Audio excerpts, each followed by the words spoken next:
isay izahay te ahazo nay efa kosa da andreo sakaiza raha mifidy mahalina sy mahaiza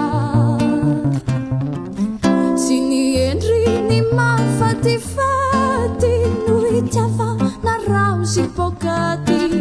tsy ny fomba ny mahatehitera no andraisana pika menjera ny fitiavana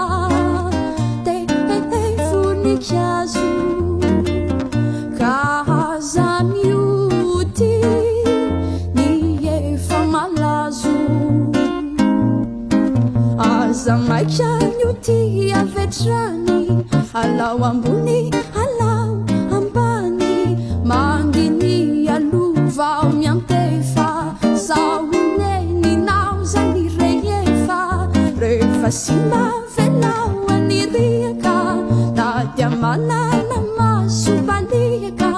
misy etsika mahatsy ny fonika tsy azo kasy ianintsony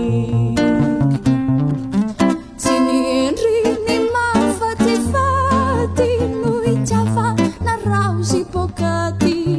tsy ny bika ny mahatehitera no andraisana pika menjera